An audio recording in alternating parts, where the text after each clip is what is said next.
What's going on, Washington fans? We are back with another video, and in today's video, I come to you with a question.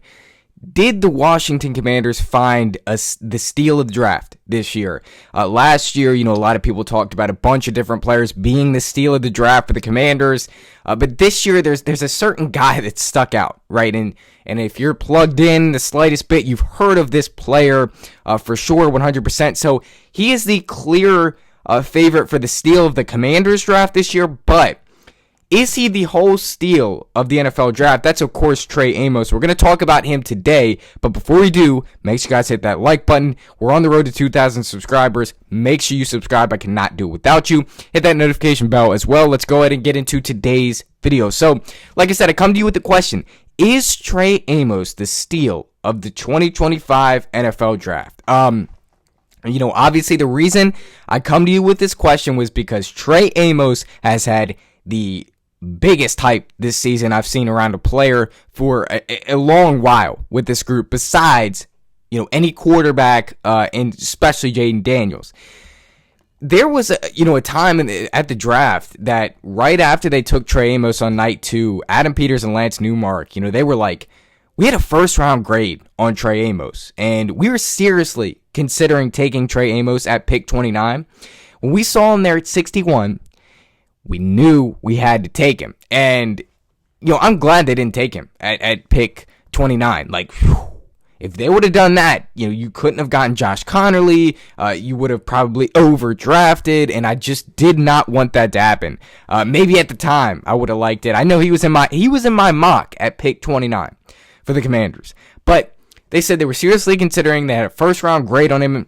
They were seriously considering taking him at 29, and when he was there at 61, they were shocked. They knew they had to take him because all 32 NFL teams passed on him, and they had a chance to take him, and they didn't. The reason for that was reported a few months ago.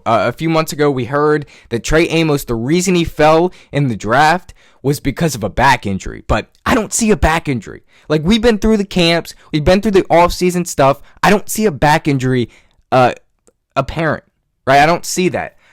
We've been through the rookie minicamp. We've been through mandatory minicamp. We've been through OTAs. Like, we've been through the major part of the offseason besides training camp, and I don't see a back injury with Trey Amos. When you have guys like John Keim and Logan Paulson saying that, Trey Amos looks like there's no back injury, he's the real deal, it is not fake, right? This is a guy that I expect to do well this year. A lot of people have said he's going to come in and be the cornerback 1 over Marshawn Lattimore. But either way, like, if Trey Amos isn't great this year, which I don't know if we should expect him to be great, like, the offseason he's had is really hyping him up, but he's a second round pick that, they normally, like, I say this a lot, like, I feel like cornerback is probably the hardest position in the NFL other than quarterback, right? To come in and be a starter day one. And that's what Trey Amos is trying to do. I just don't know if he's capable of that yet.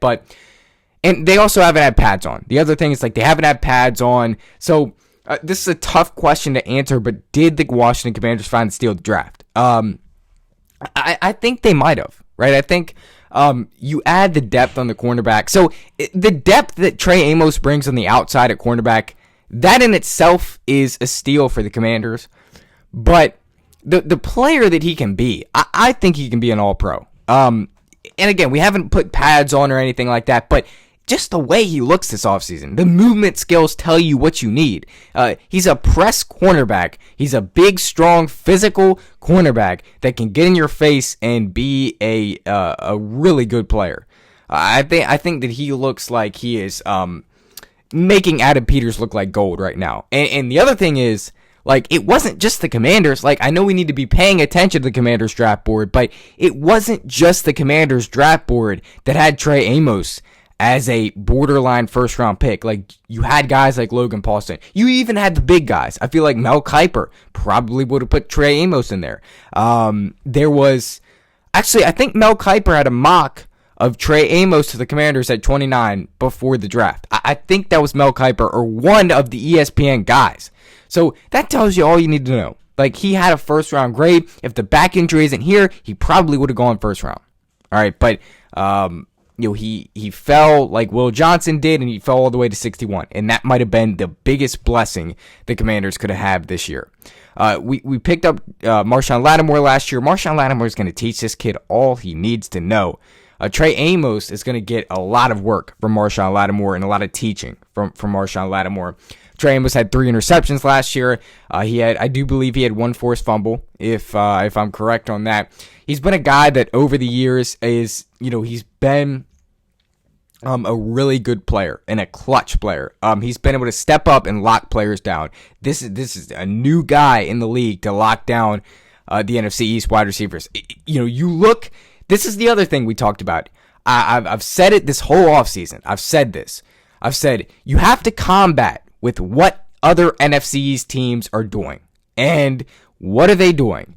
They're bringing in wide receivers. Let's just ignore the Giants, right? They have Darius Slayton, obviously Malik Neighbors, but those aren't that scary. Let's look at the Eagles and Cowboys. The Eagles, A.J. Brown, Devontae Smith, even Jahan Dotson, okay? The Cowboys, trade for George Pickens, make a huge splash. You already had CeeDee Lamb, and they have a few other guys there, but no one real big. I mean, those two are some of the best wide receiver rooms in the NFL. Now, even the Giants, Malik Neighbors, but you might see Trey Amos go up against George Pickens this year. Like, you might see that. But this is going to be, like, you have to combat with what other NFC East teams are doing because you play them twice a year. You play them the most out of anybody, and that's what Adam Peters did. First off, with the 29th pick, Josh Connolly Jr., you combat with the Cowboys adding Donovan Ezeraku.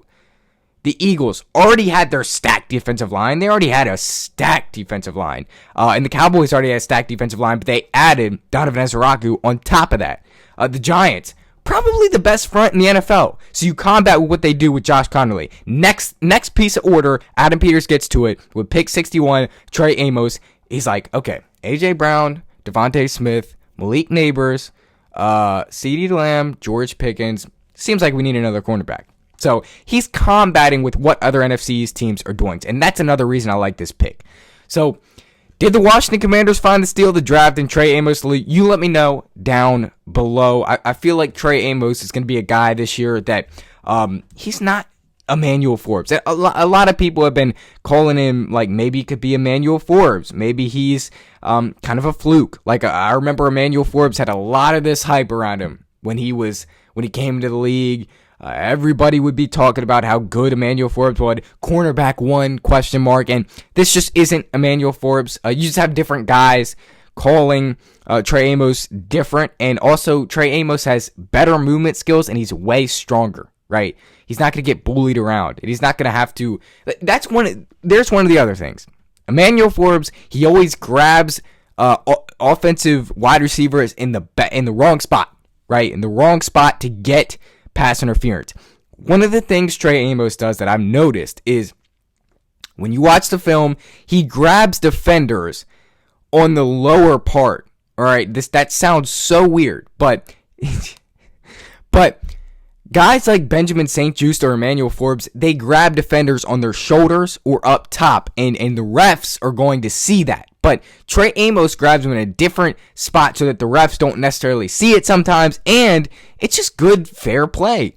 So he's found a way to be really good football player. So I don't expect him to back down to anyone. I think he's going to be ready week 1.